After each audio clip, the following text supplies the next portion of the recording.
10th के marks सिर्फ एक नंबर नहीं होता है, ये वो पहला कदम होता है जहाँ से तुम्हारा करियर शेप लेना शुरू करता है।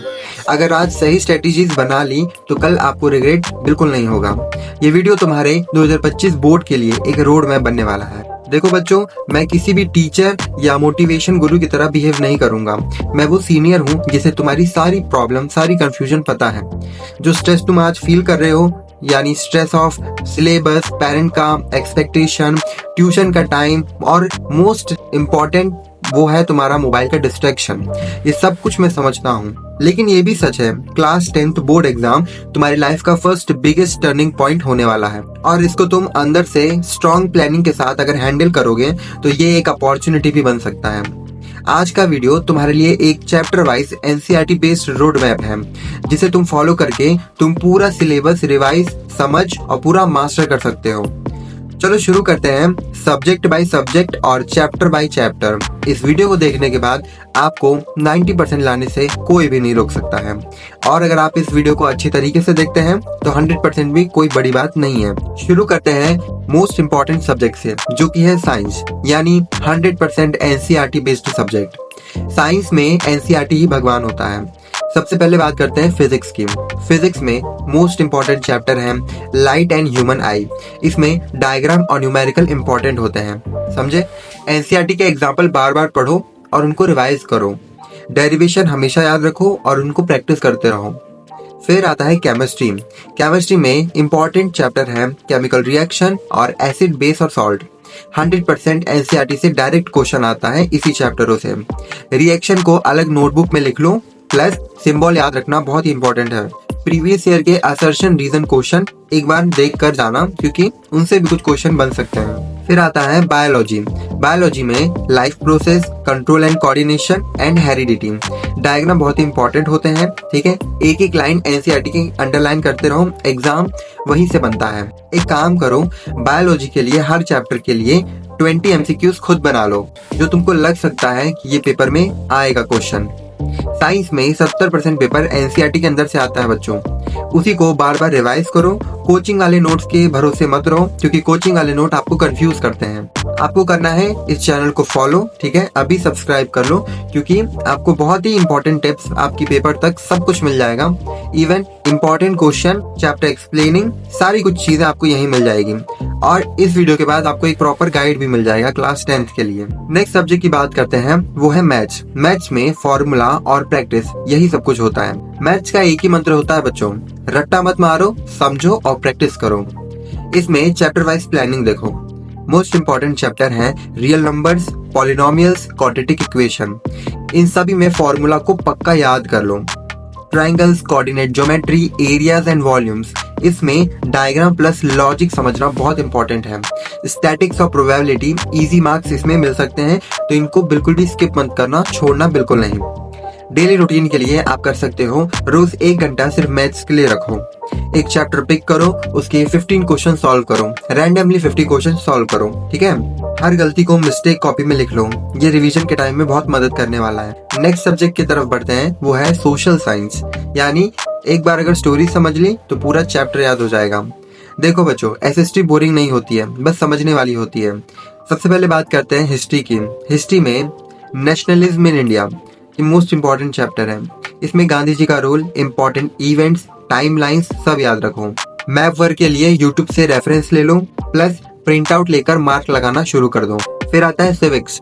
इसमें power sharing, federalism, gender democracy, ठीक है, इन सभी को केस स्टडी टाइप क्वेश्चन आते हैं। और एनसीईआरटी के जितने भी ब्लू बॉक्स होते हैं जिसमें डिस्कशन लिखा हुआ होता है, उसको बिल्कुल भी मिस मत करना। ये डिस्कशन सेक्शन बहुत इंपॉर्टेंट होता है। ज्योग्राफी में एग्रीकल्चर, मिनरल्स, मैन्युफैक्चरिंग इंडस्ट्रीज, इसमें 1 वर्ड टाइप क्वेश्चन बनते हैं, तो इसको कर लेना।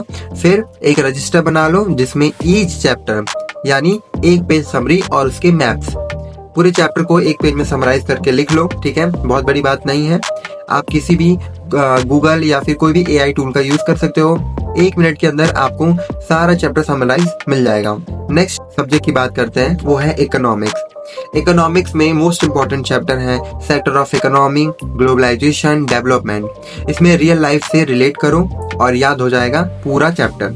डायग्राम और फ्लो चार्ट बनाकर पढ़ना इंपॉर्टेंट है, क्योंकि अगर आप ये फॉलो करते हो तो आपको ज्यादा इजीली ये सब चीजें याद हो जाती है। मूव करते हैं इंग्लिश की तरफ। इंग्लिश में आपको ज्यादा नहीं करना है, रीडिंग और ग्रामर करना है और ये बहुत ही स्कोरिंग सब्जेक्ट बन जाता है। लिटरेचर में एनसीईआरटी में फर्स्ट फ्लाइट बुक लगती है आपको और फुटप्रिंट्स विदाउट फीट लगती है। इन सभी को हर चैप्टर की स्टोरी अच्छे से याद कर लो, प्लस किसी भी चैप्टर के 3 मेन कैरेक्टर्स याद कर लो और चैप्टर का थीम क्या है, यानी 3 मेन कैरेक्टर्स और एक मेन थीम। प्रैक्टिस करो कि शॉर्ट आंसर टाइप क्वेश्चन लिख पाओ, स्पेशली पोएट्री के टोन को समझकर। ग्रामर में आपको करना है टेंस, रिपोर्टेड स्पीच, एडिटिंग और डेली 10 मिनट ग्रामर प्रैक्टिस को करो। ठीक है, इसमें आपको एसएमआर का यूज करना भी आना चाहिए। ठीक है, ये सारी चीजें इंक्लूडेड होती हैं। राइटिंग सेक्शन में लेटर प्लस एनालिटिकल ग्राफ और पैराग्राफ प्रैक्टिस करना बहुत जरूरी होता है। हिंदी की तरफ बढ़ते हैं। हिंदी में आपको इमोशंस प्लस फॉर्मेट और ये सब्जेक्ट इजी बन जाता है। सबसे पहले बात करते हैं कविता की। तो पोएम का भाव समझ लो, ठीक है, एक्सप्लेनेशन प्लस पोएट का नाम याद कर लो, इतना इनफ होता है। फिर प्रीवियस ईयर के अनसीन पैसेज सॉल्व करो जो कि पोएम से लिए जाते हैं। फिर गद्य और निबंध, इन सबको याद करना है, तो उसके लिए अपने शब्दों में लिखने की प्रैक्टिस करो और मूल विचार, ठीक है, और सारांश और लेखक का संदेश, इस सब को लिखना बहुत ही इफेक्टिव होगा आपके पेपर के लिए। ये 3 चीज हर आंसर में होना चाहिए। अगर आप ये सब करते हो तो बहुत ही अच्छा आप हिंदी में स्कोर कर पाओगे। डेली रूटीन आप क्या फॉलो कर सकते हो जो कि स्मार्ट स्टडी कहलाएगा। मॉर्निंग में आप 6 बजे उठो, 6 से 8 आप साइंस या मैथ्स को करो। डिफिकल्ट टॉपिक सॉल्व करो, मूड फ्रेश रहता है, मूड ज्यादा एक्टिव रहता है। ठीक है, स्कूल आवर्स में फोकस करो कॉन्सेप्ट अंडरस्टैंडिंग में। जो चीजें नहीं बनती टीचर से पूछो और अपनी अंडरस्टैंडिंग स्ट्रॉन्ग करो। ठीक है, आपका स्कूल का टाइम आपके डाउट को क्लियर करने का टाइम होता है। इवनिंग में 5 PM to 7 PM आप एसएसटी और हिंदी को सॉल्व कर सकते हो, क्योंकि उस टाइम एनर्जी लो होती है। ठीक है, तो आप इजी सब्जेक्ट वहाँ पे कर सकते हो, ऐसे रिवीजन सब्जेक्ट कर सकते हो आप। नाइट में 9 PM to 10 PM आप एमसीक्यूज प्रैक्टिस कर सकते हो, क्विक रिवीजन फॉर्मूला कर सकते हो। संडे को आपको बस रिवीजन करना है, मॉक टेस्ट देना है डेली, यानी हर संडे को। ये कहलाता है स्मार्ट स्टडी प्लान। बच्चों, अगर आप ये स्ट्रेटेजी फॉलो करते हो तो मैं आपको लिख के दे सकता हूँ कि 90% से कम लाना बहुत ही मुश्किल है आपके लिए। क्लास 10 के बाद जिंदगी और मुश्किल होगी, लेकिन अगर ये लेवल तुम क्रॉस कर लेते हो तो कॉन्फिडेंस ऑटोमेटिक बन जाता है। तुम 1 करोड़ स्टूडेंट्स में से हो जो बोर्ड्स की प्रिपरेशन कर रहे हैं, लेकिन जो सही स्ट्रेटेजी से चलेगा वही टॉपर बनेगा। और सही स्ट्रेटेजी आपको बिल्कुल नहीं सोचना है, आपको इस वीडियो से सही स्ट्रेटेजी पता चल गई है। सब्जेक्ट वाइज सब्जेक्ट हमने सारी चीजें देख ली है। अब आपको बस ये करना है कि इस वीडियो को बंद करने से पहले इस वीडियो को लाइक करना है और द टोटल एनसीईआरटी को सब्सक्राइब कर लो, क्योंकि ये वीडियो से लेके ये पूरा चैनल आपके लिए ही बना है और ये पूरा चैनल आपको बहुत ही ज्यादा हेल्प करेगा आपकी क्लास 12 तक पूरी पढ़ाई का। ठीक है, अभी सब्सक्राइब कर लो द टोटल एनसीईआरटी को। डेली आके चेक करो कौन सा लेटेस्ट वीडियो अपलोड हुआ है सिर्फ आपके लिए। ठीक है, मैं मिलता हूँ आपसे अगले वीडियो में, तब तक के लिए द टोटल एनसीईआरटी पे वीडियोस देखते रहिए।